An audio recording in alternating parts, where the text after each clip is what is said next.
control, Lord God, and we bless you for this opportunity to share, to engage, to enlighten, to bring understanding and awareness for ourselves as citizens of this country. And we just pray your blessings upon this day, this occasion. Thank you for D.A. Flynn Brody for leading this event, and we give you the honor and the glory. In Jesus' name, amen. Well, praise God for Brother Flynn Brody. We've been talking about this for quite some time, about hosting this type of event here at Zion for this important season. So as we said earlier, this is an opportunity for us to be in the know as we are voting and want to be aware of the candidates as well as what's on the ballot, and give an opportunity to discuss at both the national and local levels. So thank you so much, amen, to our awesome brother. We're grateful to God for him. Brother Flynn Brody, let's receive with the amen. Thank you, Pastor Beckham. Thank you, Zion staff, for allowing us to do this today. Today's message was pretty clear about opening doors. And for a lot of us, we have to remember that we didn't always have the right to vote. And so now that that door has been opened, those open doors, we make decisions about our future. And when we don't vote, we close doors that shouldn't have been closed. So I'm glad to be here today to welcome Kay Morgan and Lisa Cupid. I'd like y'all to come up on stage. They are, yeah, give them a round of applause.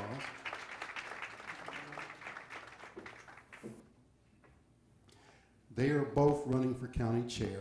Lisa Cupid is our incumbent who actually joined us this morning in service. So I thank her for that. And Kay, if you could come on that side. Basically, the outline of our program today is they're going to both have 7 minutes in order to be able to talk about their vision for Cobb County. Then we're going to open it up to questions so that you can hear any concerns that you may have. And then we'll give them 3 minutes to close for this portion. After that, I'm going to talk about Project 2025, what its effects here for our members. And then from there, we're going to talk about the platforms for both the Democratic and the Republican Party. Okay? So we'd like, first we'll open up with our challenger, Ms. Morgan. You have 7 minutes to talk about what you feel is the platform for your local platform for Cobb County. Okay, great. Thanks so much for taking the time out of your day to come here. I know it's beautiful outside, but you're the people who know that it's very important to know what your local government is about. Too many people care about national politics. Local is where most of the decisions that affect your everyday life are made. They're what set your taxes. They're what provide your zoning codes. Speaking of taxes, one of my goals and aims is to decrease the burden on our citizens with the taxes. Right now, it's hard out there. You've got inflation, you've got gas going up at the pump, you've got food going up. It's gotten hard out there, folks. I think you probably may know I am completely against the new transportation tax called the MSPLOTS, Mobility Special Purpose Local Option Sales Tax. I think that 30 years to add 1% onto your current burden of 1% sounds like just a penny. It's just a penny on every single thing you purchase for the next 30 years. Every single thing your child purchases for the next 30 years. Your grandchildren the next 30 years. I'm not against transportation. I think there are more creative ways to go than buses, but what I am completely against is a 30-year tax that would have very little oversight, frankly. Take the California bullet train. That's a great example. 15 years ago, they set aside $10 billion to build a bullet train from Vegas to LA. They've got 5 miles built in the desert. It's been 15 years, and it's projected to be about $110 billion. $110 billion. That's how these long-term projects can get out of control. You get an education SPLOST, you get a transportation SPLOST. They're 5-6 years, and they have a set laundry list, 1, 2, 3. That's all the money can be spent on. This MSPLOST, it's more open-ended. I think we need more control over that, honestly. And we also have to be careful in Cobb County to grow with intention. we're going to grow. We're one of the best places in the state to live. Everybody loves coming here, moving here. It's a great place to live. We have the square. But we also have to remember we need to grow with intention. We don't want to grow with urban sprawl. That's not why we moved to the suburbs. We want to stay in the suburbs. We need to be very, very mindful of our zoning codes. There's a new one coming up with accessory dwelling units, where basically you can put a small home in your backyard in every single residential zoning code there is. That could very quickly clog up a neighborhood's streets. I can just see kids getting off the bus and having to dodge between parked cars on the curb because it's going to allow up to 5 extra cars outside of your 2-car garage. That's a lot in a suburban neighborhood. We need to protect that. It's very important. Basically, affordable housing, like I've said, it's a tough nut to crack. It needs to be a multifaceted approach. We need to get more bike trails. I know my kids lived in San Diego, and we took an e-bike everywhere. It was great. The bike trails, the walking trails, the multi-purpose housing as far as live, work, play. Think the Battery, which has been a huge success. You live there, you walk out to the restaurants, you walk everywhere you need. But I think the main part of my platform is unity. We have such diversity right now on a national scale, and it trickles all the way down. I'm tired of somebody telling me that I can't like you because you don't look like me and you don't think like me. That is so not true. I don't have to look like you, I don't have to think like you to be friends and to have a good conversation. Like today, we're going to have a great conversation. We can come together. We can build some community spirit. We can embrace each other. We can embrace our whole community. Because basically, unity is any community's strength. By building together, we can create opportunities where opportunities have never been before. We can look at parts of the county that are underdeveloped, develop those, create job training programs for our youth to keep them off the streets and provide multiple opportunities for growth in that area. Basically, build community spirit. Just move forward in a unified manner as best we can, and for a better future for all. Thank you.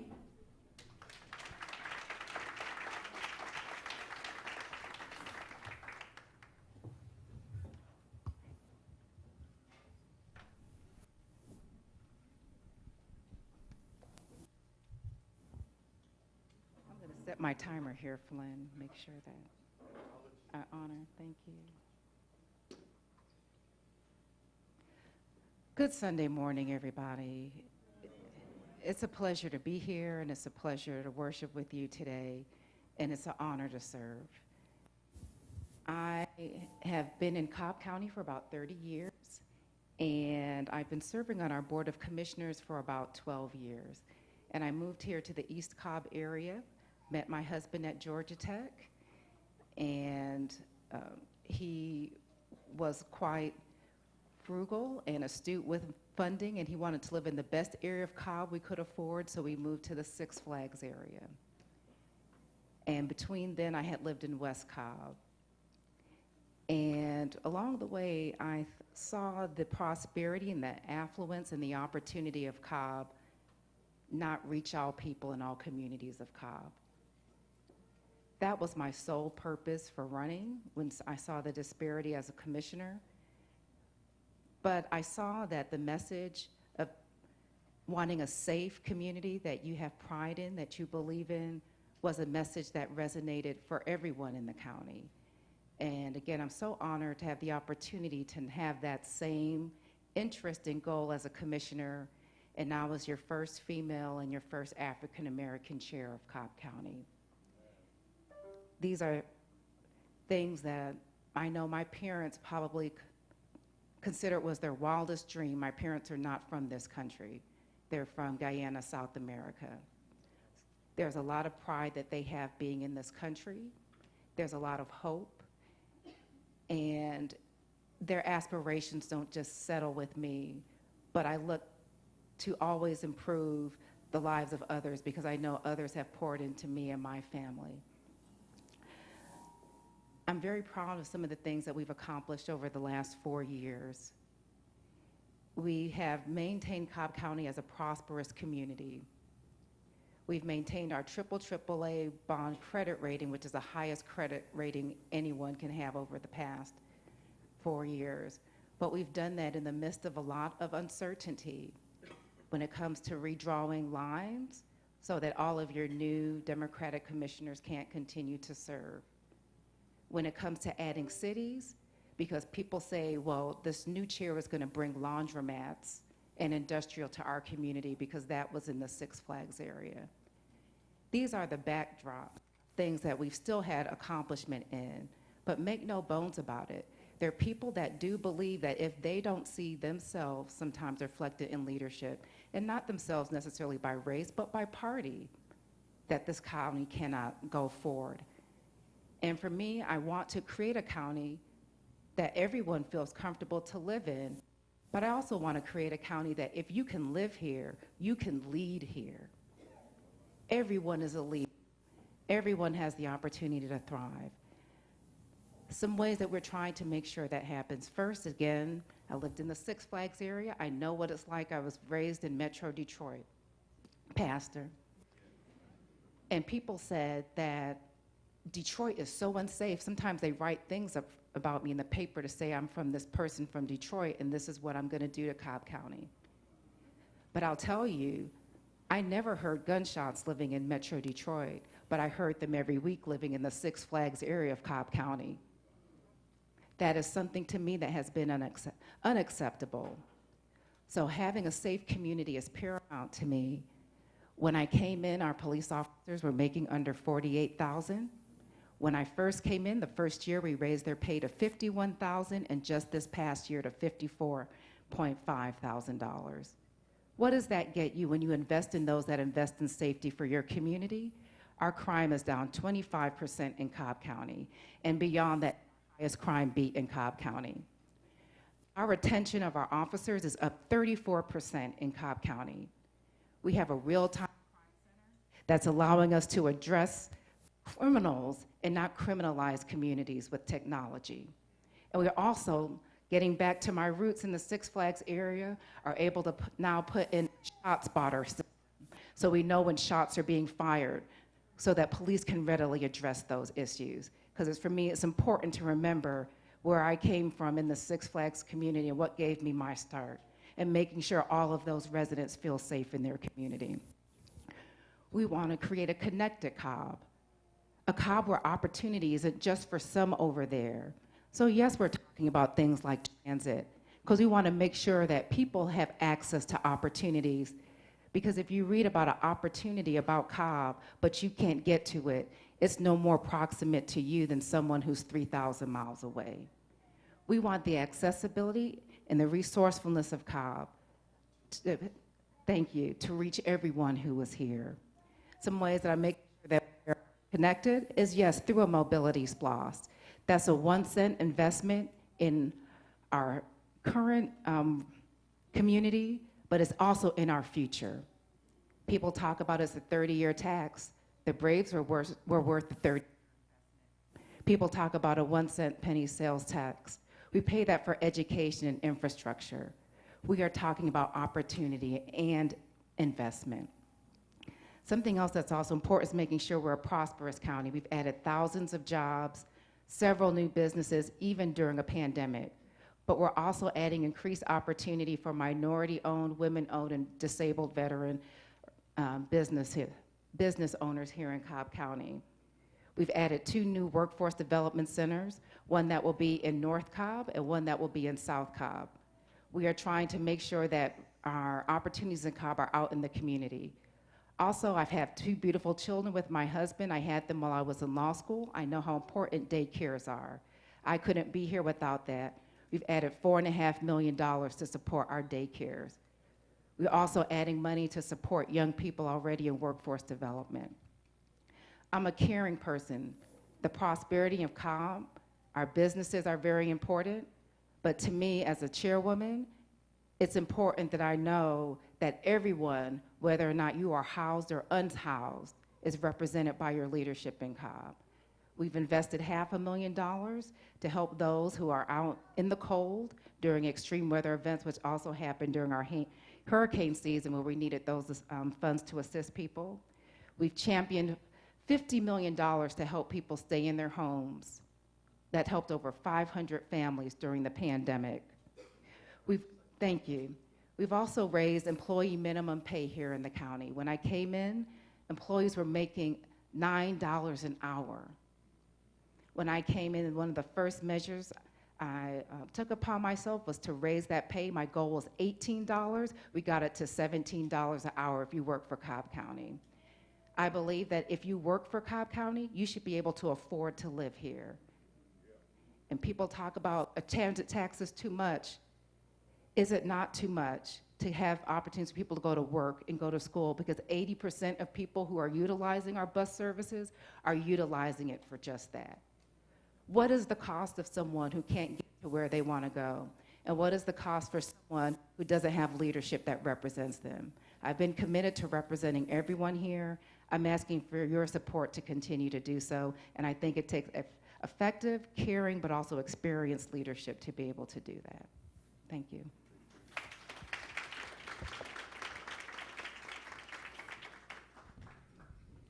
Thank you, Ms. Morgan. Thank you, Mrs. Cupid. Do we have any questions? Yes, thank you guys for being here. My question is, I would like to know.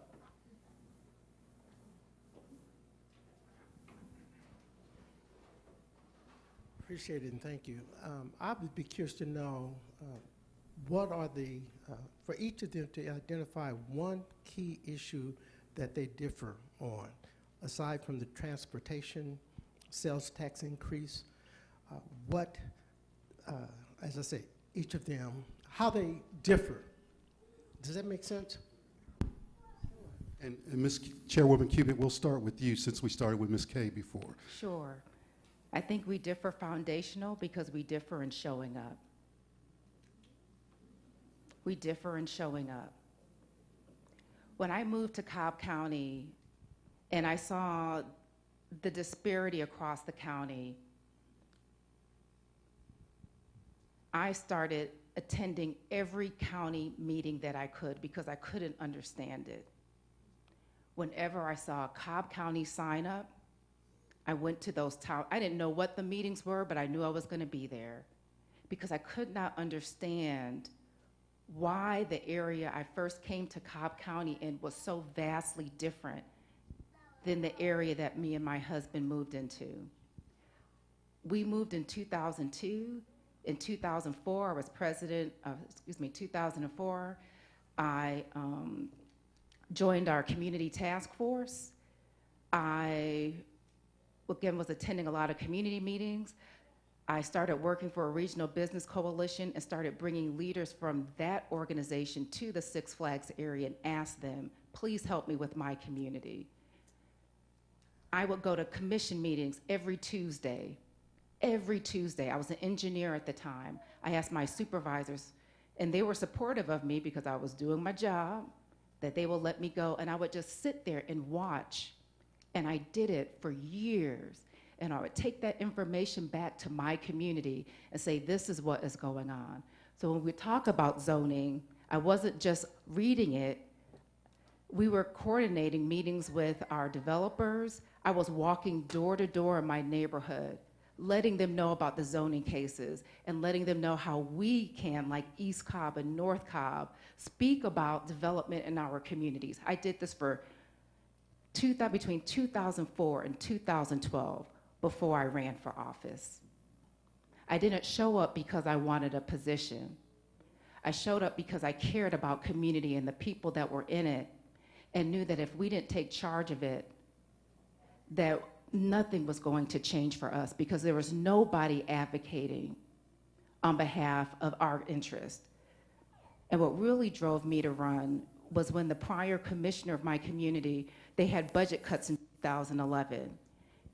And the District 4 Commissioner of South Cobb was the first one to say, we need to cut the transit service. And the south part of the county is most dependent on it.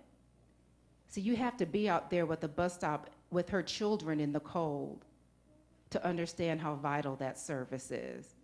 So that when you get to the Board of Commissioners and when you get a position to advocate, yes, you lead when it comes to transit, because you know what it's like for those citizens that don't have opportunity and are disconnected, and you know they're worth that investment. But I believe the fundamental difference is that I've been showing up when it comes to county government, when it comes to county services, from when I first got to Cobb County as a homeowner. Thank you, Chairwoman. Mrs. Morgan? Yes. I do not attend every commission meeting. I do watch them all online. I wish I had the luxury of going to every zoning meeting, every commission meeting.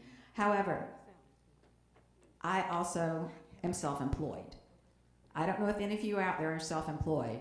It's a lot. I was a banker for 10 years, the first part of my career. During that time, my husband started a software company.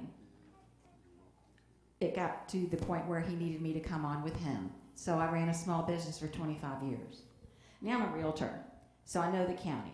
I started getting interested in the county when I became a realtor. I was traveling all over. But instead of the government side, I'm afraid I poured myself into the nonprofit side.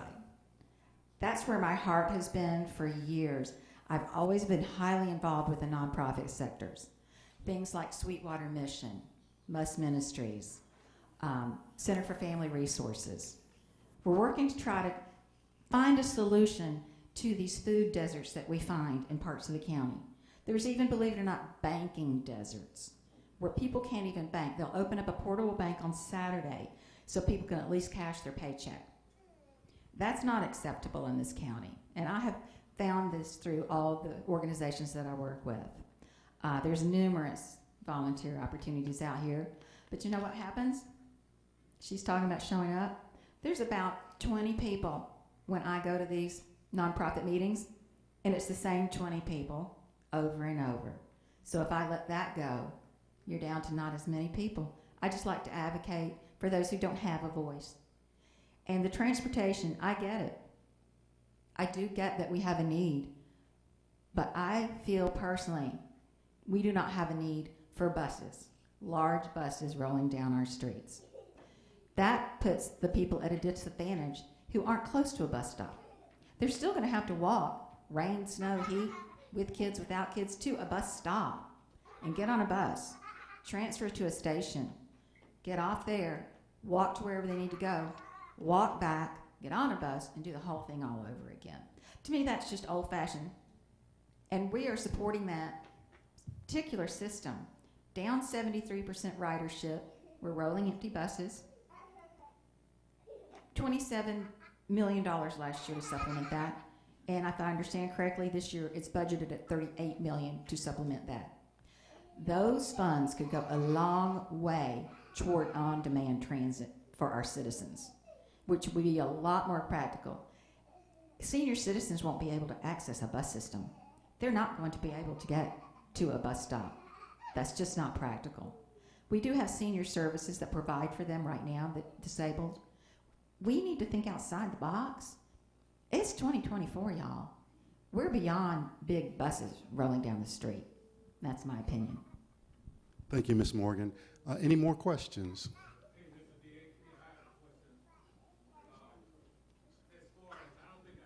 Okay. Okay. Madam Chair, thank you for your service, and Kay, thank you for your being desirous of service. You're welcome. Share some demographics as far as Lisa, as far as women on the cabinet level, women and minorities on your cabinet level, and what is the statistics as far as minorities that is employed by the county. Then you said you increase the salary for the sheriff's office. What is that? What's the demographics for the law enforcement personnel that serve our county? Do you know? Okay, that was a late question, but.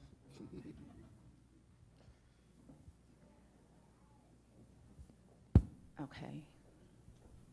I could share with you demographics broadly, and then I'll talk about the county and perhaps some of the efforts that we'll have for the minority-owned, women-owned businesses.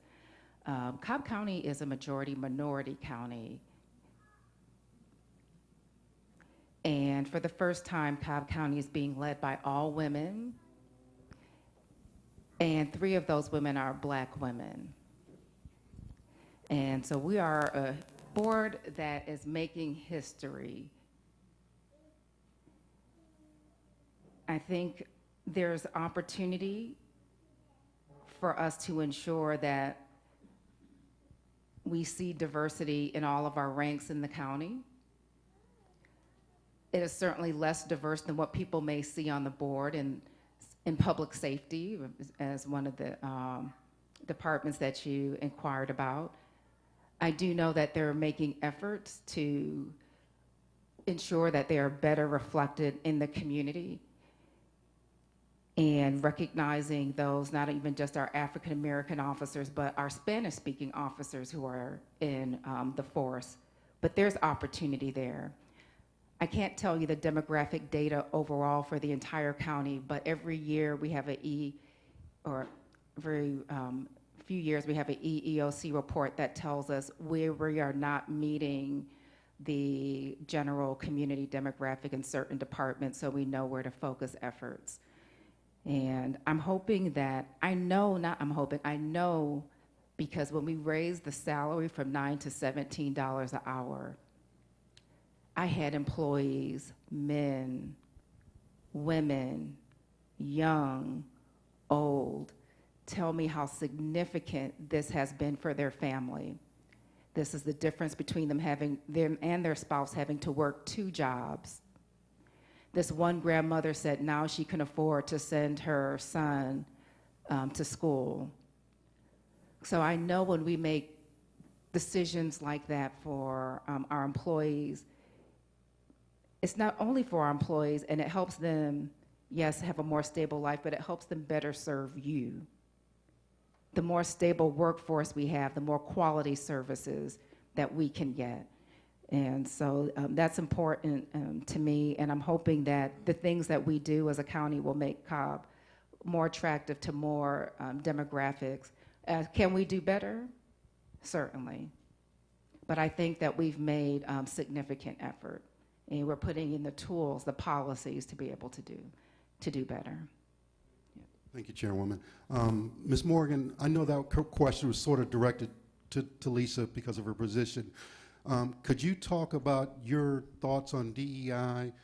Because that's what this really involves, is how are we making sure our county reflects the makeup of it? Right. I think that the studies that they do each year are great. I think we need to be very cautious and not use those numbers to put people in positions that aren't qualified. I believe in a colorblind society myself. We need to stop looking at black and white. It's time. It is time we stop. This is just, I grew up in one of the first desegregated schools in DeKalb County. We had no idea we weren't supposed to play with those children because they were all our good friends. They came to our house for sleepovers. We didn't care. We learned as a child. It doesn't matter what color you are. It matters if you've got a really good sense of humor, because to be around me, you really need one. So I would like to continue to see that county government does reflect the makeup of this county. That is important because you do need people in every position across the spectrum, because it gives you different ideas. It lets you know what the needs and wants of the different parts of the county are. We need to continue the diversity push, but just be very careful that we don't ignore really good, qualified employees because they happen not to look right. I think that's very important. Give everyone equal opportunity. Everyone. As a blonde white woman back in banking, let me tell you, I felt prejudiced. These old men bankers, they called me honey and sweetie and wanted me to get them their coffee. That didn't last very long, let me tell you. I have a very strong personality. I stopped getting sweetie about 6 months in. But, so I know what it feels like to be degraded. I really do. So I want to avoid that in all cases, all across the spectrum. People are valuable. Every single person on this planet is valuable. They have worth, they have value, and I love to support that in each and every citizen, especially in Cobb. Thank you, Ms. Morgan. Any more questions?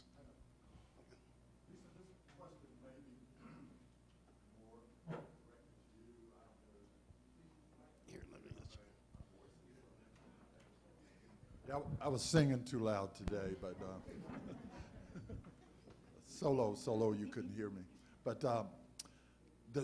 the governor has allowed the state election board to pass a ruling or something that they can delay the election count and cause Georgia's electoral votes to be delayed. How does that affect Cobb County and when we, finalize our votes and turn in our votes? Can you speak to that? I'm really concerned in what we can do. I know some people have been talking about calling the governor. He's saying he can't do anything, but I think that he really can if he really wanted to. We can talk about law and policy, but at the end of the day, they are promulgated by real people. Real people do the work. And it's a shame that a very foundational yet politically benign function of our government, like elections, is facing the level of challenge that they are. We have a number of dedicated people in that profession who are leaving it in droves.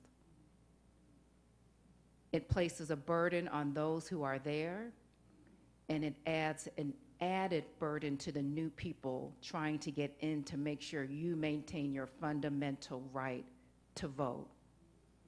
So in the midst of significant turnover, there is also an added layer, I don't want to put the word fear, insecurity. We're now planning to place panic buttons where elections officers are. When we had drop boxes, there were employees and volunteers who said they were being followed by people. So on top of that type of environment that is typically has had older people, retirees, working in those functions, now we're adding on layers and layers of different requirements, policies, practices, and laws that to me don't take into account that it's real people dedicating themselves to this work. And I don't see how we're making it any easier. I don't know, I can't say what the governor can or can't do, but we've had challenges in Cobb. Maybe 2 years ago, we had the state election of the year after SB 202, when they made changes. She started to have errors in elections processes, where she ended up resigning. We brought on a new director. We had errors in our processes. Cobb, we are always known for leading, and I am praying that we will make it through.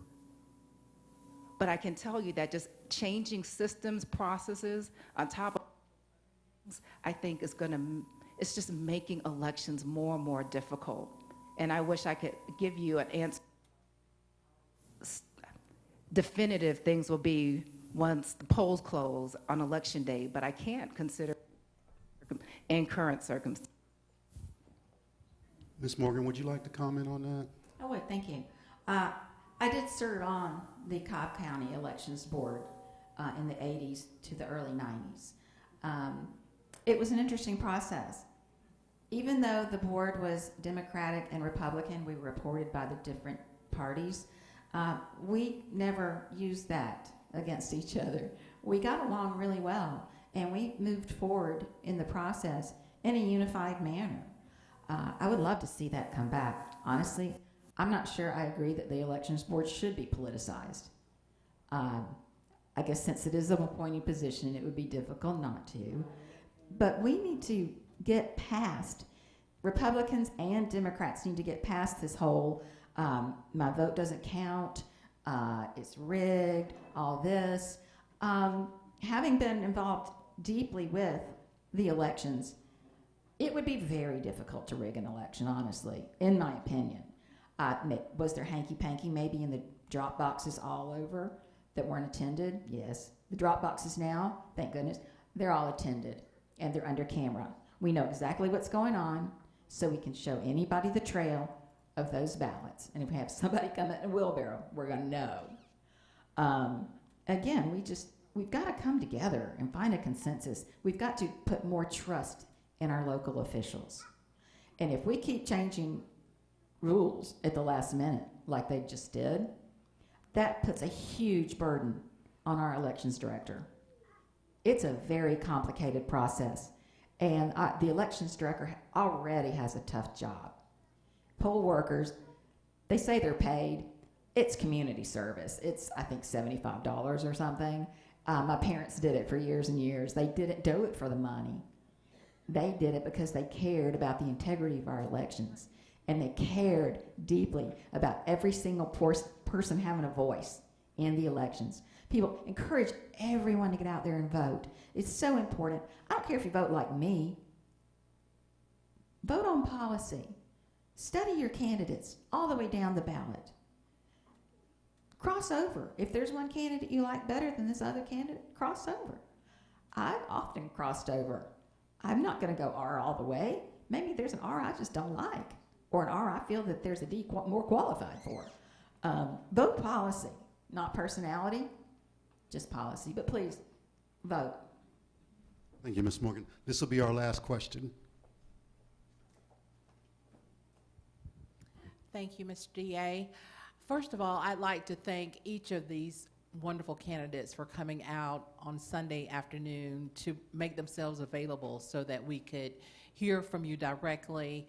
I have served and worked with each of you in the community through the Cobb Chamber, and it's wonderful to know that we will have a woman chair.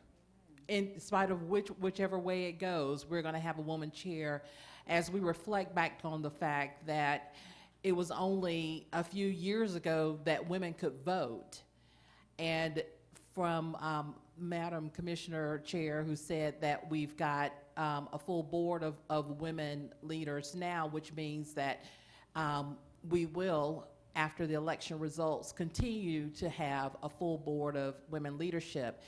That is very important to myself and others as women who are professionals, as a Georgia Tech graduate who did have to attend most of my classes and most of my work. I'm a girl with 5 hard hats. And so I know how it is to not have representation. So to have each of you here today really means a lot. And I would like to invite each of you all to join us at the Women's History Month celebration in March, and we have a date, which is March 13th. And again, I wish you all the best, and we want to be able to have a conversation like this following the election, because we have a lot of work to do in Cobb, and so we have a lot of leaders who want to be a part of that work. We have a lot of small businesses that want to be considered for work in Cobb, and who want to be part of the solutions to the things that you all have described today as some of our challenges that we need to resolve. Kay, Lisa, thank you so much for being here. Remember I said there were a handful of people that show up? That's one. Okay, we'll start with our closings. You each have 3 minutes, and Lisa, since Kay opened, we'll have you start. Thank you. Again, it's an honor to be here today, and it's an honor to serve. Cobb, we've accomplished a lot, I believe, in the past 4 years in the midst of a lot of uncertainty. If you imagine 4 years, we're in the throes of a pandemic. Now we're out of it and moving strong with the ability to move Cobb forward for everyone. And I've been committed to that, not only as I've had the opportunity to serve an elected position, but since I've moved here and resided here with my husband.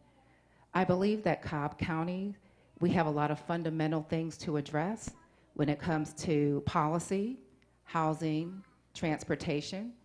But I also believe that whatever we determine to do as a county, it's not just for us, that we have to consider Cobb County's future. And I'm here because I believe that our future is bright for those that are following us. And I believe that we have to get it right for those who are here today. And getting it right, if you have been in business, if you want to grow, it means we invest in ourselves as a county.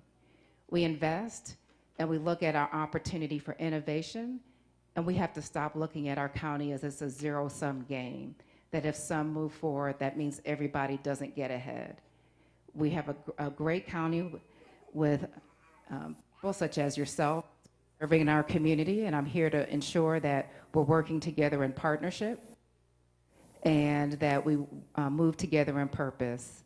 And if you believe that we have the opportunity to go in the right direction, I'll ask for your support, please, as we have early voting that starts this Tuesday, and with our final voting day on November 5th. Thank you.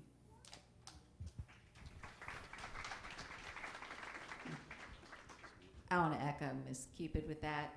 You guys are great to have us. Again, I compliment you on being interested and curious and wanting to know our different policies. I appreciate that so much. My goal is to have a transparent, absolutely transparent and open, financially responsible Board of Commissioners. We have got to address the tax burden, especially regressive taxes on our most vulnerable people. Again, the proposed tax is only a penny, but if that penny will add up to buy formulas and diapers for a single mom, that's vital. If that penny over a year adds up to be a car repair for somebody who has no way to get to work and will lose their job if they can't repair their cars, that makes it significant. So we need to be very careful about the regressive taxes that we want to burden our people with. We want to be open, transparent. We want to hear from you. I don't want to be told what I need and then taxed to give it to me. I want to ask, what do you need? What can we do for you? That's how I want to run the commission. Thank you guys for showing up. I appreciate it. Let's give them a good round of applause.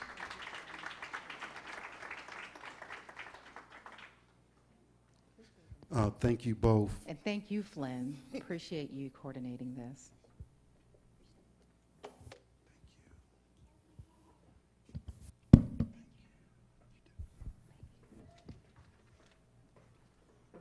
Let's give them another round of applause.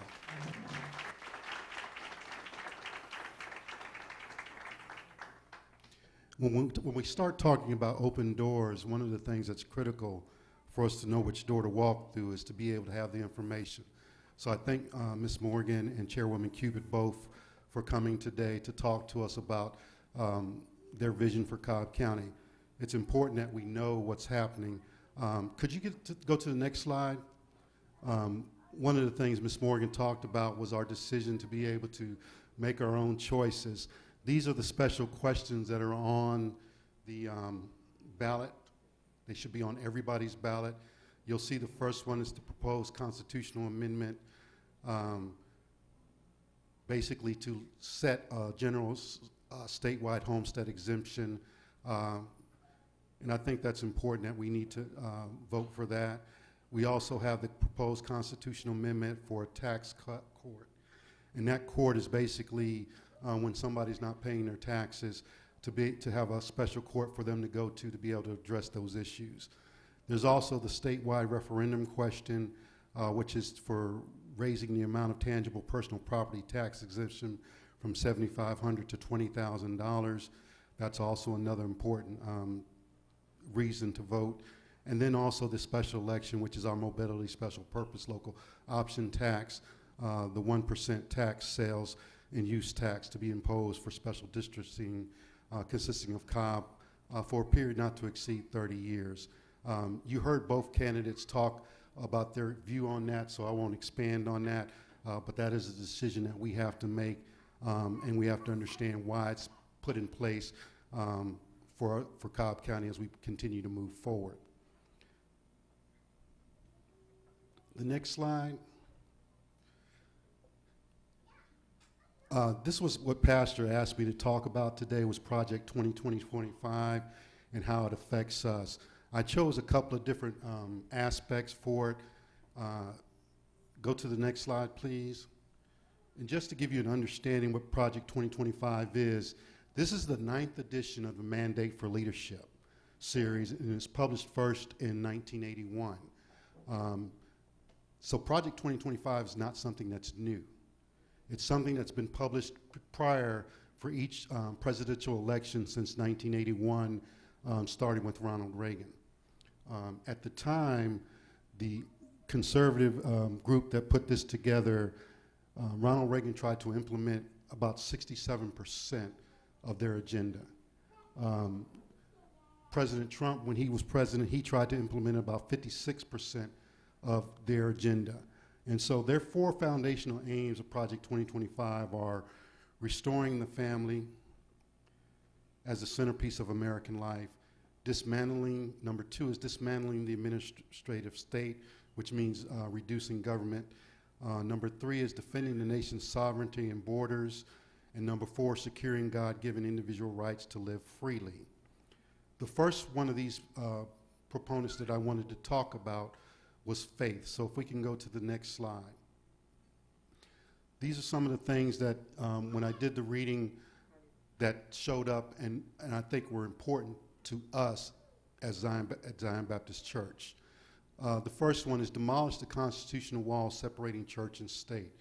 I'm sure most of us grew up learning in civics class or social studies that there was a separation of church and state, and there was a reason for that. Despite our Christian faith, one of the things that we have to understand is that Christians have probably caused more wars than anybody. And it's something that we have to take responsibility for. But separating church and state is important because here in America, we have freedom of religion. We have the ability to choose how we want to serve and worship God. And so the state should not be implementing or telling us how to worship. Number 2, promote the use of taxpayer money to fund parochial schools. Why is that important? We have a lot of Christian schools. And yes, as Christians, we would love for more students to attend those schools. But what does that do for our primary schools, our public schools? Basically, it takes money away from them and makes it less ability, gives them the less ability to be able to educate our students. And for most of us, we grew up in public schools. And most of our students grow up in public schools. Number 3, pushes businesses to close on Sunday. I don't know about you, but Sunday is one of the few days that I have to be able to go and do something, to shop. And when we close businesses on Sundays, we do affect the economy. And so that would be a detriment to our economy. Number 4 is dismantle and outlaw same-sex marriage. This is a tough one because we've been taught throughout our Christian journey that same-sex marriage is a sin. But the truth of the matter is we've also been taught to accept people as they are. And so it's critical for us to be able to accept others and not to impose our views on them, but to help them come to our views by our own example. And so this is another one of those things that I would say that Project 2025 does not really replicate or reflect the views of who we are as Christians. The next one is erase specialized LGBTQ healthcare programs. Once again, it's not our choice to make choices for others. It's important for us to accept people who they are. One of the criticisms of Jesus was the people he hung out with. And if we think about it, why did he hang out with those people? Because they were the ones who needed help. He was not shaming anybody or making anybody feel bad. And at the time he asked, you know, the first one without sin would throw the first stone. What happened? They all walked away. And we have to understand the same thing. None of us are without sin. So we should not be judging others. That is not our job to do. Reinstates the ban on Muslims immigrating to the United States. You know, when I read that, I started to say, you know, once we ban Muslims, who do we ban next? Exactly. And it's important that we understand what country we serve in, what country we live in. This country is open to all. The next one, eliminating individual rights in all but establish Christianity as a state religion. That goes back to separating church and state. We're here and free to worship how we choose to do. The last one on faith is proposing removing protections against discrimination based on sexual or gender identity and terminating diversity, equity, and inclusion programs as well as affirmative action. It was good to hear both candidates support DEI because it's important that we understand that we are all different. But it takes different points of view, different viewpoints in order for us to come out with the best solutions. So we have to have everybody sitting at the table. Next slide, please. Next is education. Top of their list is to eliminate the Department of Education. What does that mean? What does it mean to eliminate the Department of Education? What it means is that we're going to put ourselves in a position where education no longer takes a priority, that we're trying to dumb down our citizenship so that way they are easier to control. That's what it means. Eliminate the Education Department of Civil Rights. The Office of Civil Rights handled 19,000 complaints in 2023 and 18,000 complaints in 2022. Is there still a problem that civil rights are being violated in our education system? Yes. So we cannot eliminate the Department of Civil Rights in our education department. Replace Title I funds with block grants. Why is that so important? How many Title I schools do we have in Cobb County? And I'd like you to take a guess where most of them are located. Most of them are located in South Cobb. And they need those resources in order to educate our students.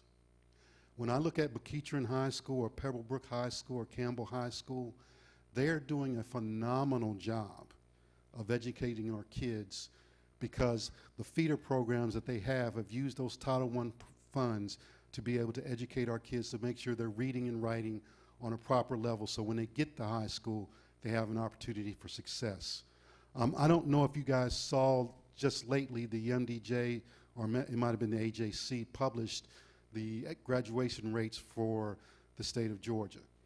And Cobb County was right at the top of the list because of the work that they do. So I'm proud to say that we do live in one of the best educated counties in all of Georgia. Expand school choice programs using federal dollars to fund private schools. We talked about that when we talked about faith. Once again, using that money to fund private schools takes away money from our public schools. And to be honest, the people who can send their kids to private school, they can afford to send them there. So we shouldn't be using public school money to do that. Cut school meal programs. Growing up in school, I had breakfast and lunch at school. And it was important because my mother worked 2 jobs. And so lots of times I was on my own for dinner. So having that lunch and breakfast at school was important because that's what kept me fed. And it's the same thing for our kids now. That's why in Cobb County we have summer meal programs, because we know there are kids out there that don't get fed. So we have summer meal programs both in Cobb County schools and Marietta schools to make sure kids are having something to eat each day. Eliminate Pell Grants in exchange for private loans. How many of you went to school on a Pell Grant? Just about everybody who went to college. Taking away Pell Grants and making us take private loans is a clear way of making sure we don't have an educated society. So we need to make sure we don't do that. Eliminating student loan forgiveness. You know, I'm still waiting on my wife's loans to be forgiven, but but that is an important thing, because the thing about it, when most people sign up for student loans, by the time they actually start paying on the principal, they've paid the loan twice over. And so when you're forgiving student loans, you're not actually saving money, because you've already paid that money into the student loan program. So I think eliminating those student loan forgiveness really puts us at a burden. I was blessed enough that my daughter, my oldest daughter, we were able to get her through college without paying a student loan, without getting a student loan. And when she graduated, the first thing I told her, I said, 6 months from now, you're going to be thanking me.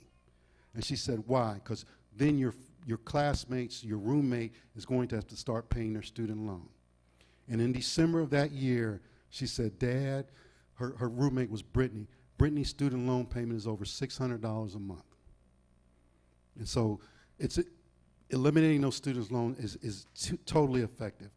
Curb teaching of race in schools. The problem with curbing teaching of race in schools is we are part of American history. Whether we're black, Chinese, Japanese, we are a part of American history. And you cannot tell the story of this country without our input. And so to leave us out really makes it seem like you're trying to take this country in a direction that it shouldn't go in.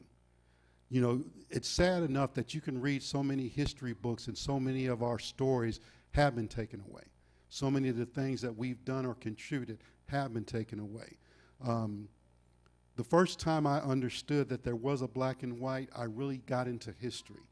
And one of the things I remember, because I'm a big-time war buff, and a lot of the war history of black Americans was totally erased from World War II, from World War I. That shouldn't happen, because we contributed, we took part, and we still take part in our numbers in the armed forces now. Eliminate the Head Start program. Project 2025 would destroy a program that is critical to uplifting children across the nation from lower socioeconomic backgrounds. So many kids don't have an opportunity to learn from a stay-at-home parent. They don't get educated at home. So when they don't get a chance to go to Head Start, they are way behind the ball. And they get labeled as, what's the term? I can't remember the term, but the term makes them seem slow, makes them seem like they're not educated. They're put on medicine, ADHD, because they can't pay attention or whatever. With Head Start, we really give our kids an opportunity, and it's reflected in our graduation rates. That's why our graduation rates have steadily climbed, because of Head Start programs. Next slide, please. Healthcare. Decrease the oversight of healthcare providers and insurers and pharmaceutical companies and major wrongdoings like the tobacco industry. Basically what they're trying to say is when a company does wrong, when they put out a medicine or a program or something that ends up causing us cancer or causing us hurt, it makes us not be able to recover or ask them to get to pay for the education or the health care that needs to remedy the situation. And that's critical. There's a reason why Big Pharma is paying for the opioid crisis. What it's done to our communities, what it's done to individuals. You know, I just had surgery recently, and I was prescribed oxycodone, and I refused to take it because I'd rather suffer the pain than get addicted, because I don't want what I've seen it do to others to do to me. Restrictions that criminalize abortion and access to Plan B contraceptives. One of the issues with Planned Parenthood is that they do abortions, but they don't use federal money for abortions. All the money that they get from the federal government is used towards education so people can make a valid choice and get the proper care that they need to be able to have a baby. And for the black community here in Georgia, we have the highest mortality rate for women when it comes to birth. To the fact that I almost lost my own wife when she gave birth to our daughter. So places like Planned Parenthood are important because people get that health care that they normally don't have insurance for or that they can't afford, because it is just too easy for someone to die giving birth. And I got to congratulate my good friend Sims. He just had a baby granddaughter, and she was born early. And without proper health care, the mother may have not gone to the doctor, may have found herself in dire straits where she could have died, because it's happened. It's happened here in Georgia. Calls for government to track miscarriages, stillbirths, and abortions. What does that sound like? How do you do that? How do you track, basically, so everybody who gets pregnant, you're going to track them to make sure that they give birth. And if they have a stillbirth or an abortion, basically you want to punish them for it. Does that sound like the America that we believe in, that we grew up in? No, it doesn't. Proposed changes to Medicaid, including a work requirement, and making Medicare Advantage, currently the paid supplement to Medicare, the default option. And the line below it says the same thing. Push people towards private Medicare plans that worsen health care outcomes. Under the guise of allowing greater choice, Project 2025 would push policies that favor private, worse-performing alternatives to Medicare. Basically, going back to Medicare or health insurance that says no when you have a pre-existing condition. We are the only, and I mean the only, industrial nation that doesn't have free health care. And the sad part about it is, if we were to implement a free health care plan, it would be cheaper than our current health care system. But because people have lobbyists focusing on keeping their business afloat, we cannot get free health care passed here in the United States. Restrict access to food assistance. Project 2025 would make it harder for people to access food assistance by adding ineffective requirements and reevaluating important programs. If someone does not have food, does not have nourishment, they usually don't have the strength to get out and work. They usually don't have the strength to be productive. And the worst thing that we can do to our children is send them to school hungry, because they're not trying to learn, they're trying to find that next meal. And so restricting access to food assistance is definitely not what I would say would be the American thing to do. The next slide, please. This one is criminal justice. You know, I've had the honor to serve as your DA for most of the past 4 years. And when I came into office, my full focus was on making sure we had an equitable, equal, and just justice system. Because for the most part, it was brown and black people who did not get justice in Cobb County. To the point that for many of us, I know when I first came here, they told me Cobb had the acronym Cobb stood for Count on Being Busted. That people didn't want to come to Cobb of color because of that. I think we've changed that. We've changed so much here in Cobb County. With the work that Lisa's done as far as getting raises for our police officers, we've been able to keep the good officers.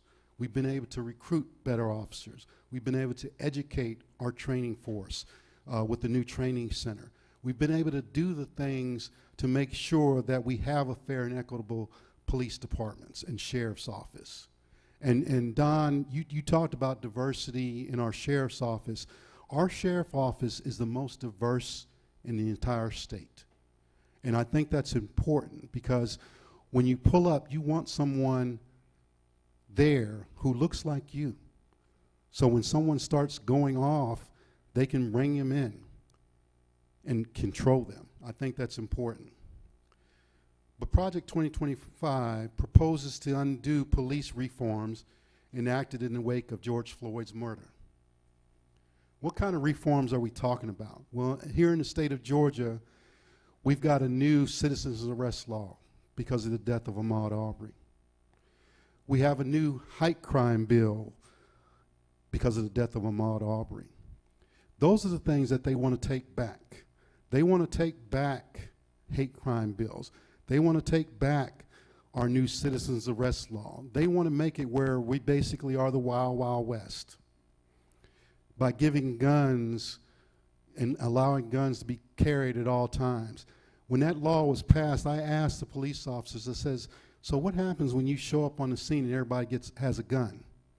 The response was, well, I guess we shoot everybody. Yeah, it's funny. But the actuality about it is, who do you know? How do you know who to shoot? And believe it or not, more people are killed accidentally with their own weapons than they are killed by somebody else. Next, proposes more draconian sentencing guidelines. Who gets the worst sentences when it comes to criminal justice? We do. And lots of times, the laws have those sentences where they're mandatory, where the judge has no choice but to give you a particular sentence. And so what ends up happening is those people go to jail.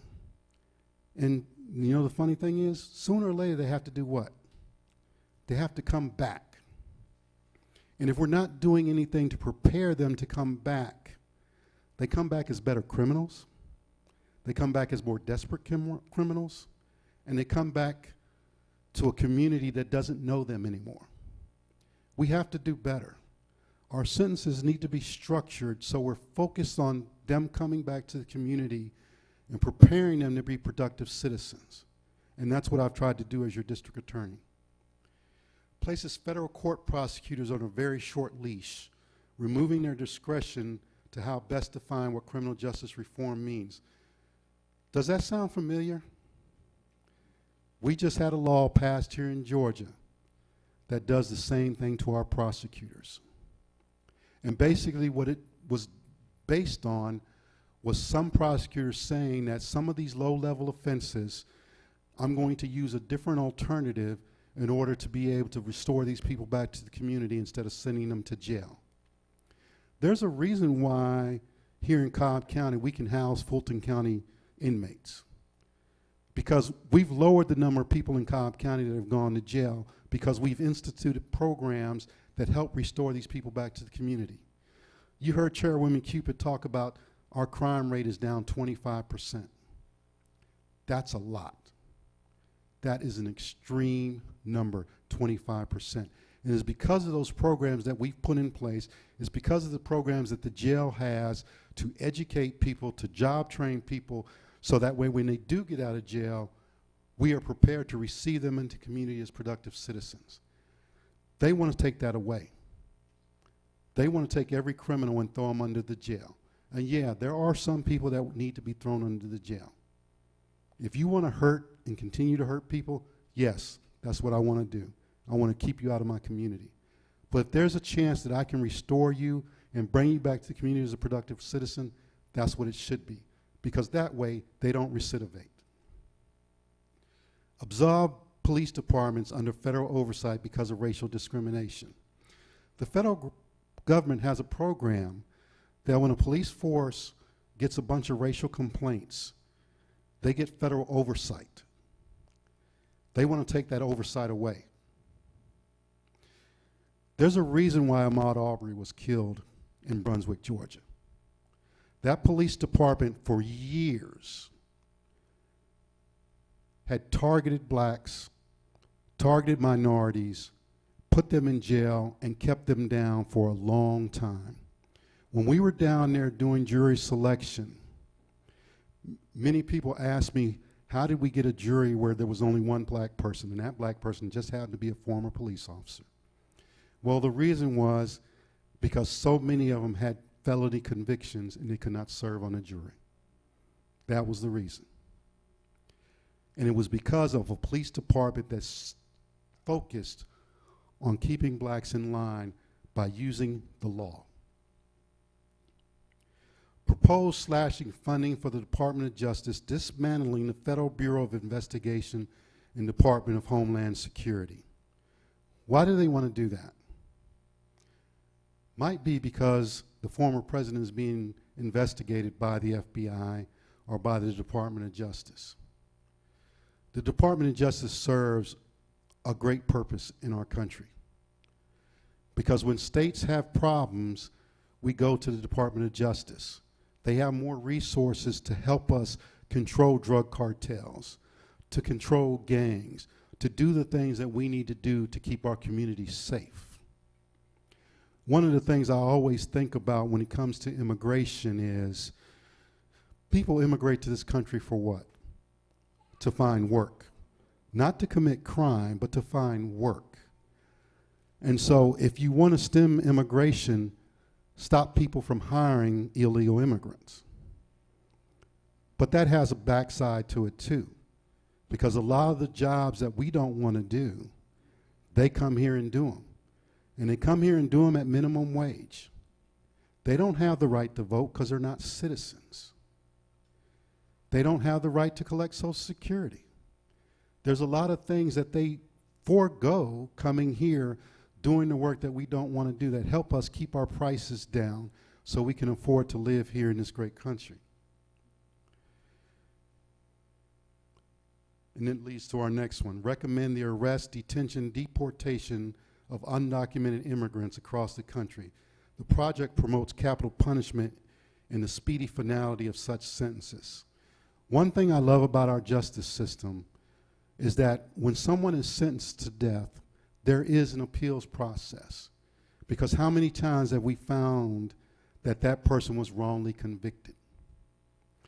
And if you take away their ability to appeal and question their conviction and just send them to the death chambers, you really will find that we will end up killing a bunch of people who shouldn't have been killed. That's why vigilantism is against the law. We had a ceremony just the other day to recognize a black man that was lynched in the 1920s here in Cobb County. And once again, he was one of those that the community decided, because he had raped or allegedly raped a young white girl, that he deserved to die, and never got his chance in his day in court to be able to answer the court. We can't have that. Project 2025 wants to advise the president to immediately deploy the military for domestic law enforcement and to direct the DOJ to pursue Trump's adversaries by invoking the Insurrection Act of 1800. How many of you remember what happened at Kent State? Yes. We don't need that in our country. There should never be an opportunity for us to deploy our military to fight our own citizens. The only time that should ever happen is if we have a civil war. This country deserves unity. It needs unity. And we have to make sure that we're working towards the same goals. Next slide, please. I'm going to go fastly through these environment ones. I'll start with the second one. Eliminate funding and programs for renewable energy like wind and solar, and would fast-track fossil fuel production. I got a little baby girl. She'll turn 3 on the 29th. I want this world to be a place where she can live, where she can breathe fresh air, where she can not be subject to chemicals and things that are going to cause her to catch cancer. Cancer is a beast, and too many of us are catching it because we're not protecting our environment. The last one, proposes sharply reducing environmental and climate change regulations to favor fossil fuel production, eliminating the Department of Commerce, and ending the independence of various federal agencies as Federal Communications Commission and the Federal Trade Commission, such as the Federal Communications Commission and the Federal Trade Commission. Basically what they want to do is they want to take off the restraints on business, to allow business to do whatever they want to do. If they want to pollute the rivers, pollute our air, take away the safeguards for nuclear energy, do those things that are going to cause damage. Why is that not good? Because once again, all those things, all those protections protect us from all these cancers and other diseases that come through our communities.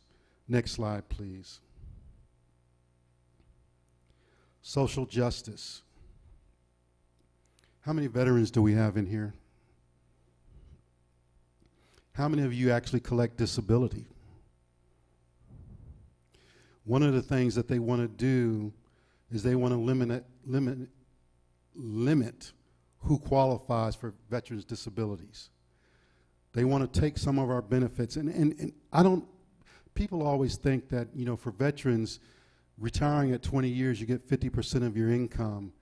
But the fact of the matter is that 50% of your income that you get, that income is only 50% of what you actually bring in. And so you really get 25% of your income when you retire. And that means most of us have to go on to another career to do something different. And some of us have disabilities that affect what type of careers we can go into. And that's why disability is so critical for veterans. Remove our safety nets for farmers. Project 2025 thinks that farmers are receiving too much assistance. If we remove our assistance from our farmers, what does that mean? Our food prices go up, which harms all of us. Our farmers probably make up less than 1% of our population, but they feed the other 99. So whatever help that they can get, it's critical that they get. Keep the cost of life-saving medication too high. Project 2025 would undo Medicare's new ability to negotiate lower prescription prices for seniors. When you become a senior, you're at your most vulnerable time in your life, because that's when you need more medication, you need more help. And for medication prices to continue to rise, put you in a position where I'm on a fixed income and now you're taking more and more of it away. So being able to negotiate with Medicare, for Medicare to be able to negotiate with pharma to reduce those prices is critical. And when it comes to medication prices, compared to the rest of the world, we are at the top of the heap. We have the highest prices. Embolden racial discrimination in everything from housing to education to employment. Project 2025 proposes that presidents should remove a key tool that the federal government uses to enforce civil rights protections. Once again, this is one of those situations where some of us are old enough to know that we couldn't live across on the other side of the tracks. I remember living in Victoria, Texas, and we moved into this neighborhood, and it was an all-white neighborhood. And people questioned why we lived there, because everybody else lived on the other side. And it took one of my neighbors to realize that I was going to take care of the house, take care of the yard, to actually for the rest of them to accept me.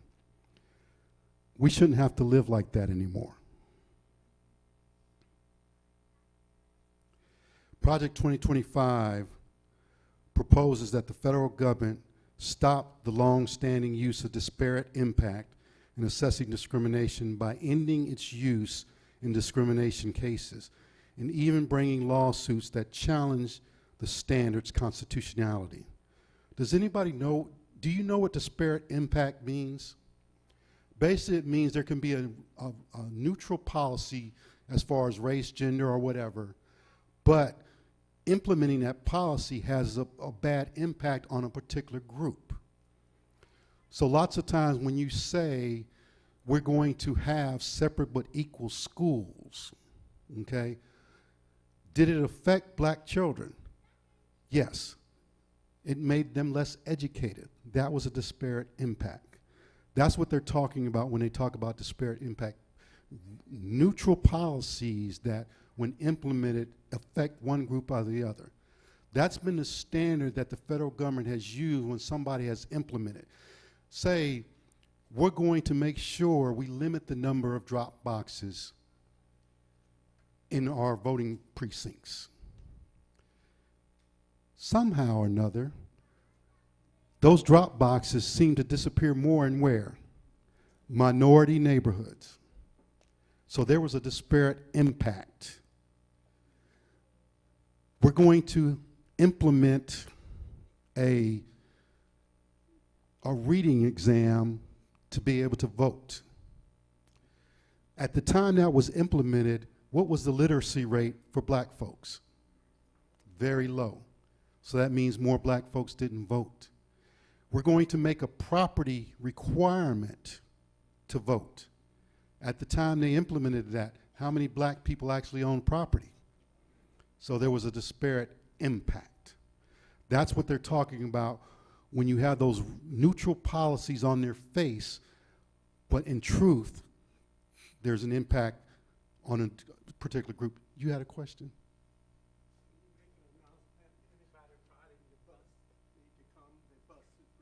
Okay, I'm sorry. The bus is ready to leave. So if you are riding the bus is ready to leave to take you home. Let's go to the next slide. We're almost done here.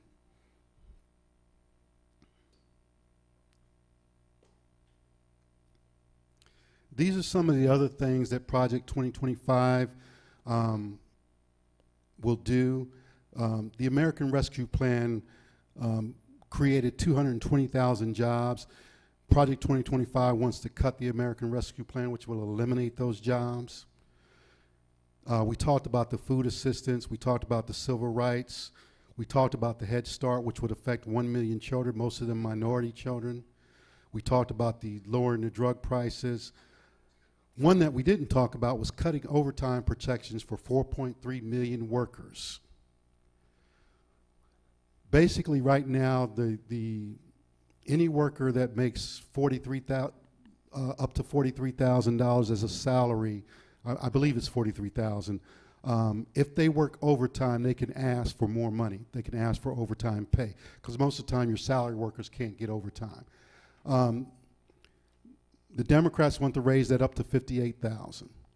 The Project 2025 wants to lower it back down, because it used to be like $30,000.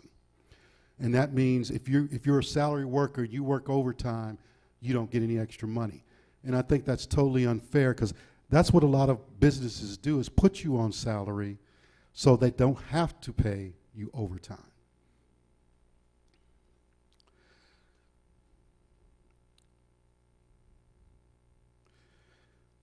This last one here denies students in 26 states and Washington, D.C. access to student loans because their school provides in-state tuition to undocumented immigrants. That's important because, you know, most of these undocumented immigrants that come up through our education system, if you didn't tell them they were undocumented, they would think they were what? A U.S. citizen, that they were part of the community. And they want to do just like we want. They want their best life to be able to go to college. And if they live in this state, they should be able to go to school in this state on state tuition. These are the sources. Next slide, please. These are the sources that I use for this for this slide presentation. And next, I'm going to move to our party platforms. And I know we got Ms. Grubbs here from the Republican Party, so I'm going to ask her to come up.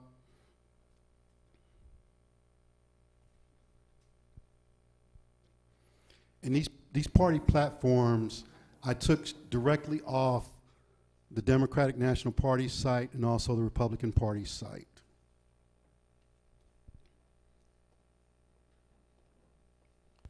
Good afternoon. Thank you for allowing me to be here with y'all. What a blessing to be in a house of worship on a Sunday. So what do you want me to tackle? Anything that you want to talk about on the national level for the Republican Party, explain it to the group.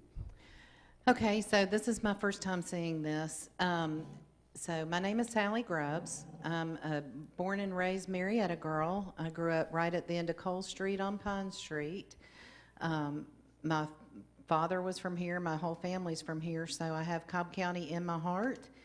And when I look out and I see people, I don't see Democrats and Republicans. I see a community.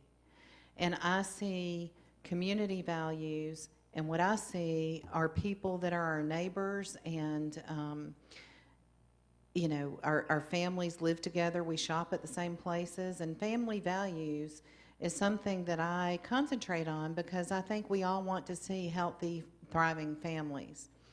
As far as the party platform, seal the borders, stop the migrant invasion.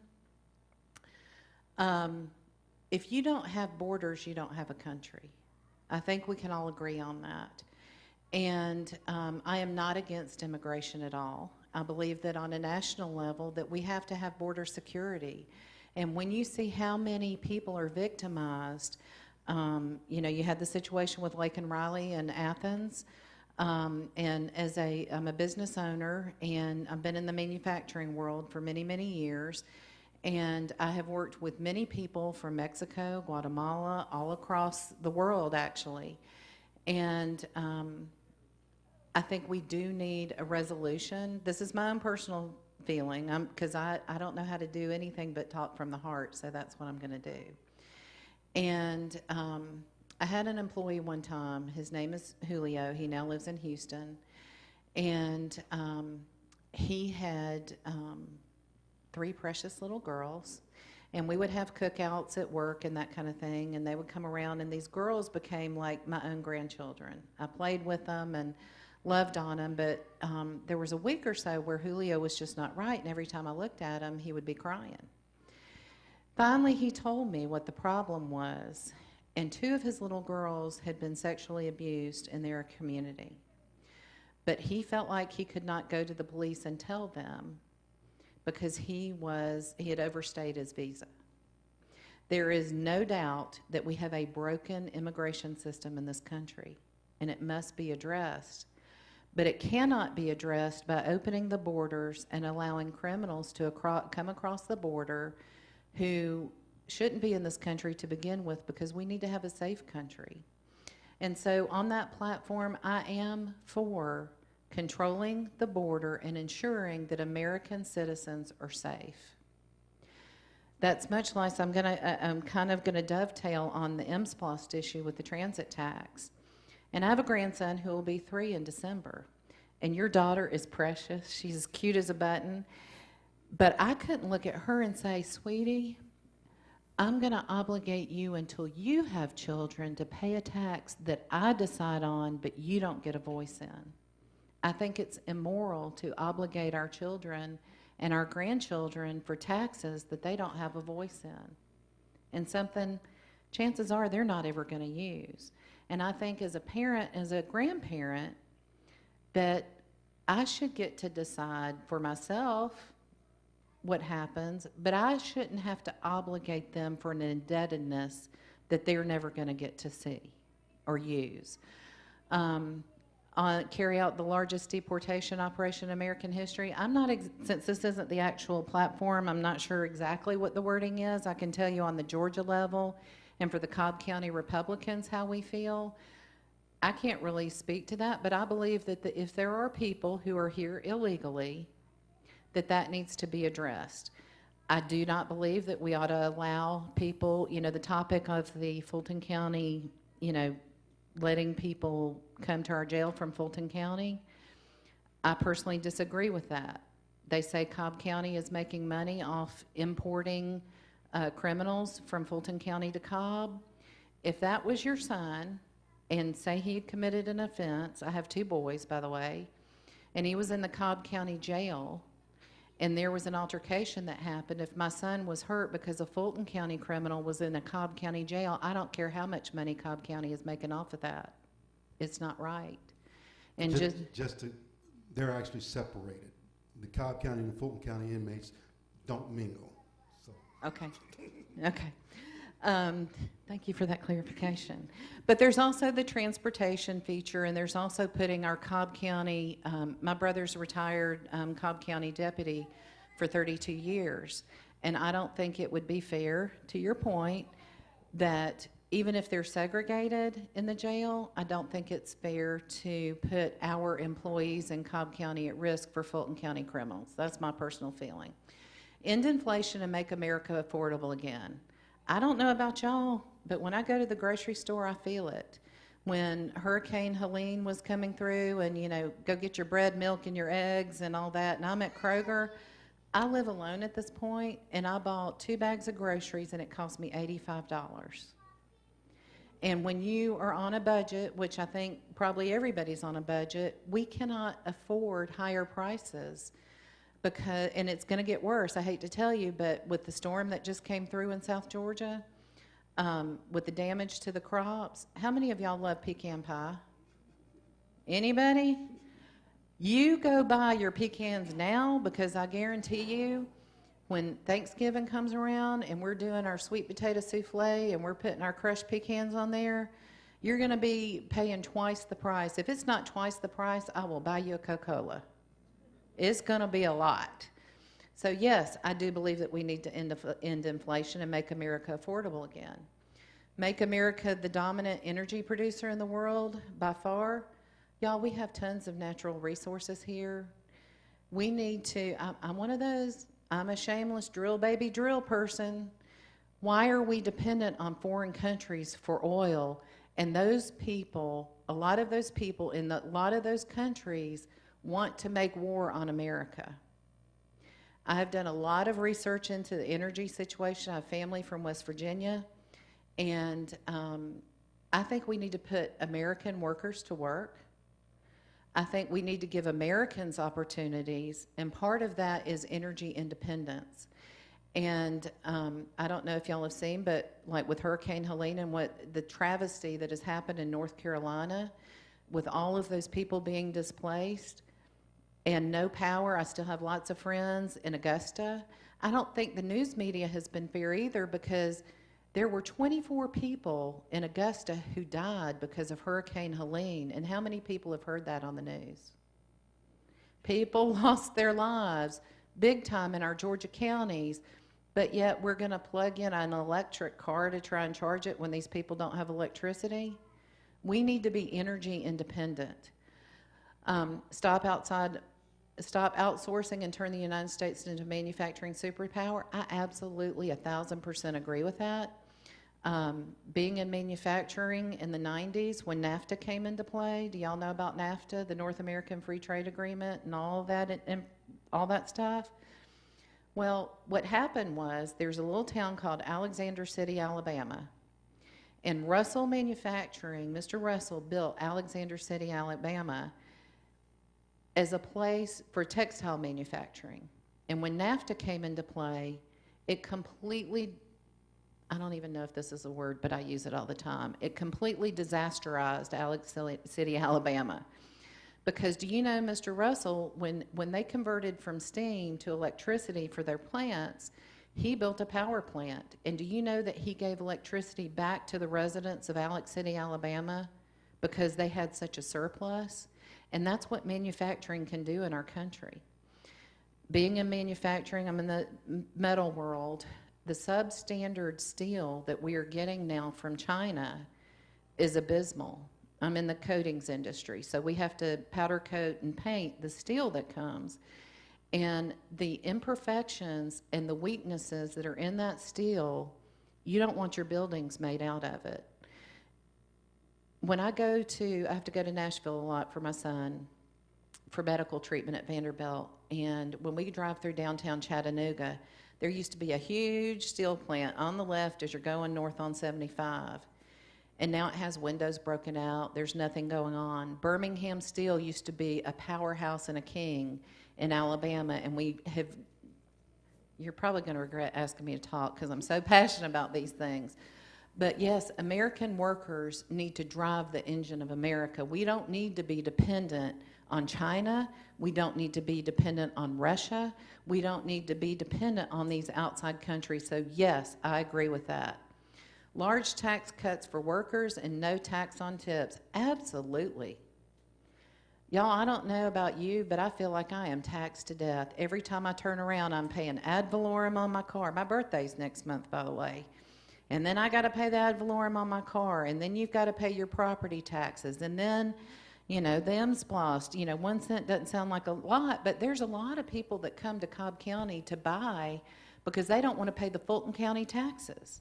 This is not a contest to see who can have the highest taxes. I believe we need low taxes, so that puts more money in your pocket so that you can decide what's good for your community and what's good for your family. Thank you, Sally. Okay. When I looked up the party platforms, what I did was I just took the top 6 that they had listed, and that's why Sally had those 6 to choose from. For the Democrats, growing an economy from the bottom up and middle out was one of their important platform things that they wanted to do, and I'll give you a little bit about what they mean by that.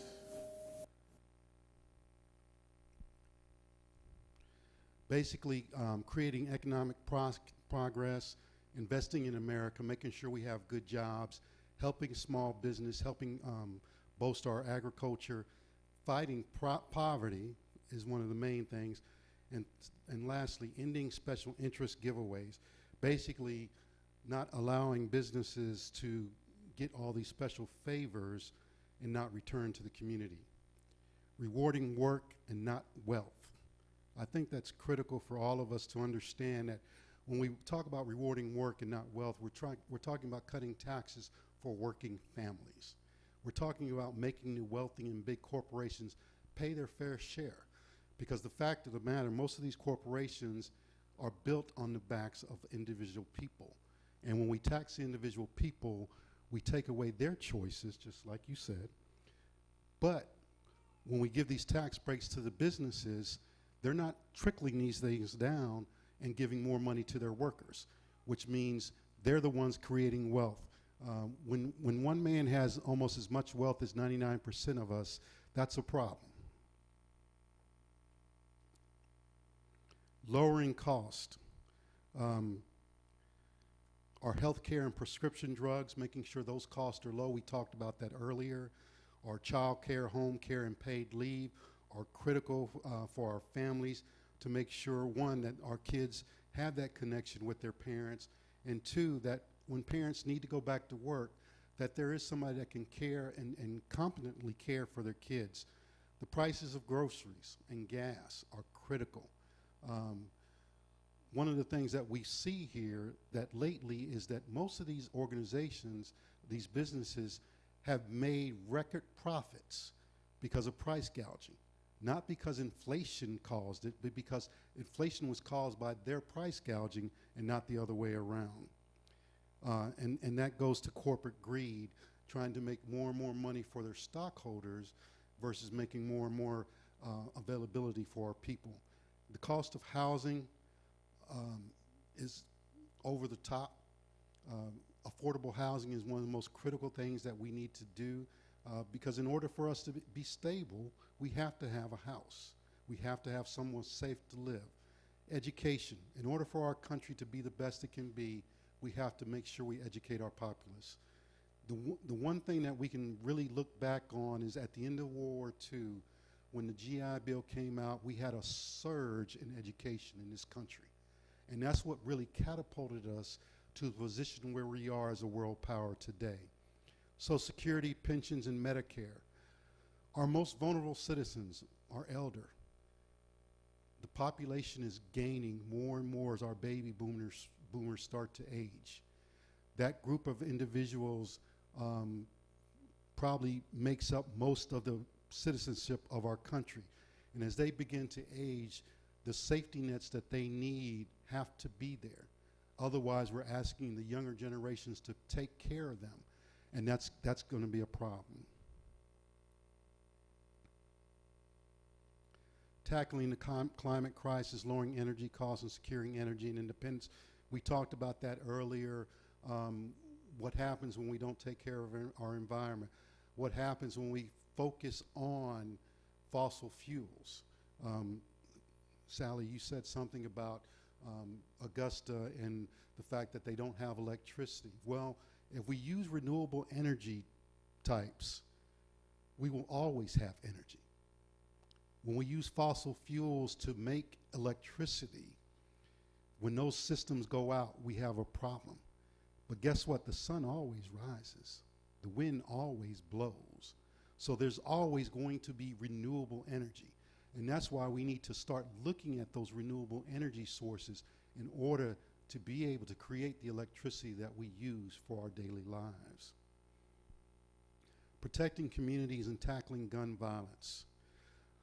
For our government, that is the most important function that it has, is protecting our communities. And as we saw just recently in Winder,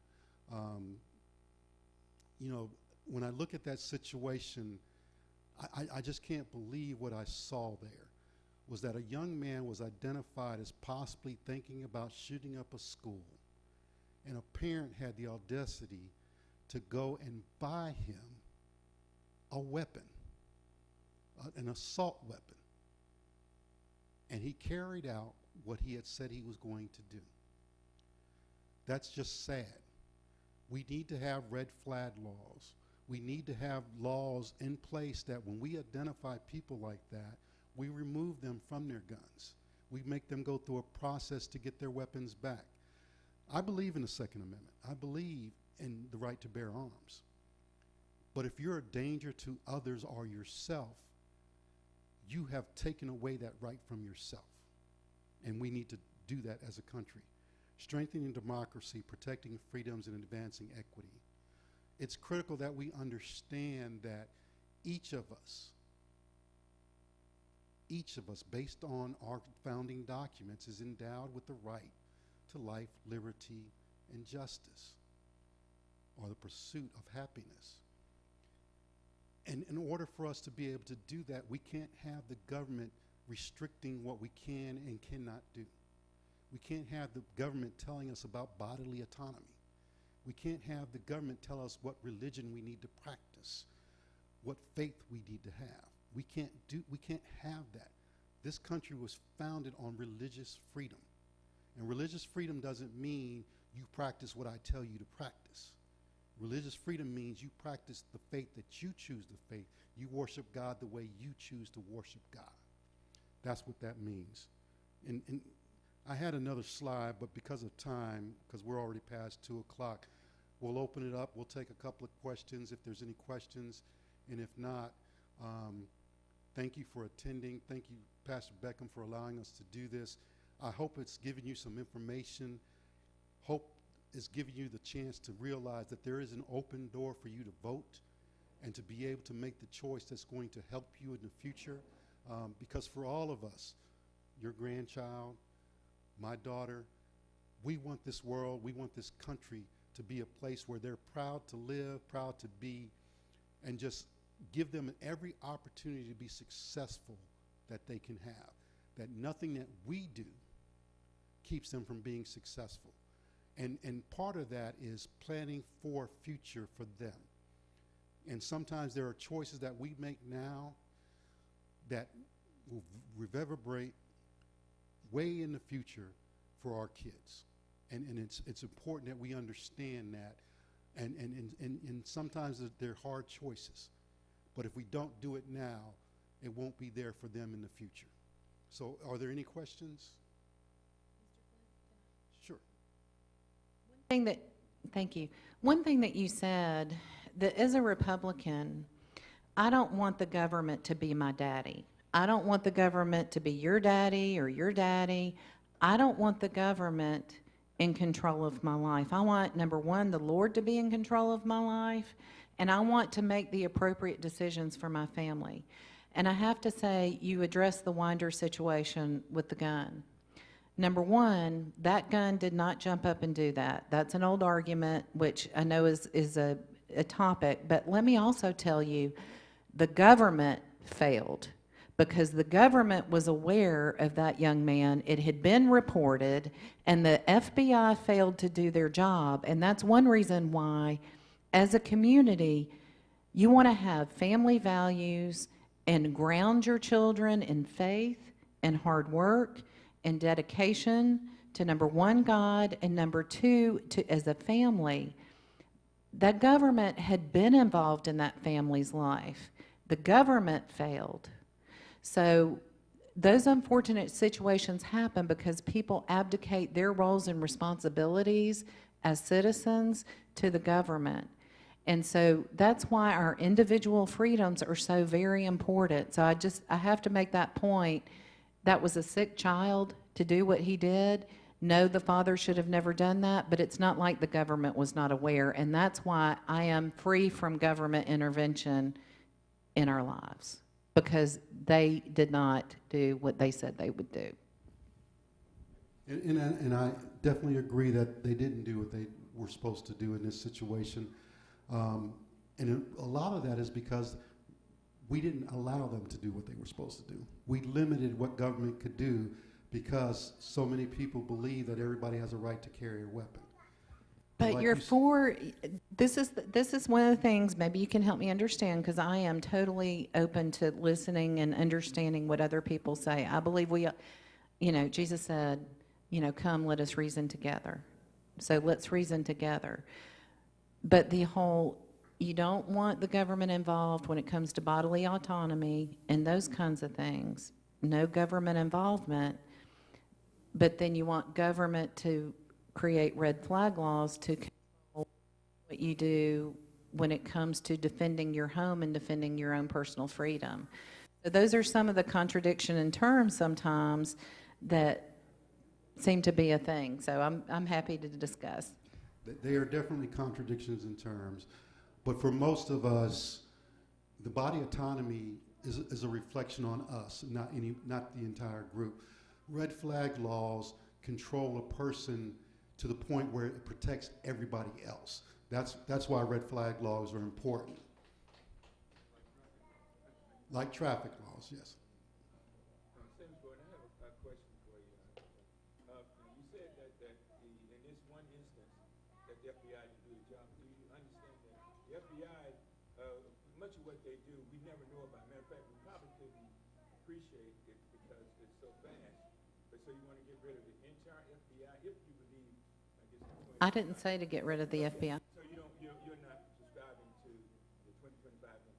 Well, for one thing, in my opinion, I don't know who wrote the slides, but I think that there were a lot of liberties taken with the interpretation of what is actually stated in Project 2025. And number one, that was a document that was completely done separate and apart from President Trump. That was not his team. That was done by the Heritage Foundation. So I would have to go, I'm an original source person. I like to go to the original source documents, like with our party platform. So I would have to see what the original document said, but I never said abolish the FBI. So you do believe that the FBI, they do great things for us in protecting.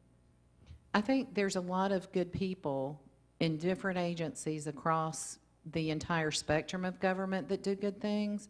Likewise, I think there's a lot that don't. And I wish I had gotten the question about the election question that came earlier and the nice gentleman had on the pink bow tie, because actually one of those rules was a rule that I wrote, and I would be happy to explain that. There's a lot of misinformation out there about certification, so if anybody has any questions about that, I would be happy to answer it, because I actually presented in the rule before the election board. And just to clear things up, I try not to equate Project 2025 with the Republican platform. You did a great job. He did a commendable job when we set out. I will give him props for that. He did say that the whole, it's the presidential transition plan. And Democrats do it too. It's not just Republicans that do it, because who knows who's going to win. So there's got to be a plan in place to make that transition. So yes, thank you for that. Because from my knowledge, most Republicans don't fully adhere to Project 2025. Most of them are like you. Okay. There's nobody like me, Mr. Flynn. Thank you guys for coming. I hope this has enlightened you a little bit as far as how your vote should be, gave you some more information. And it was a pleasure to be able to do this, and I thank you for supporting the church and everything that we do. Thank you.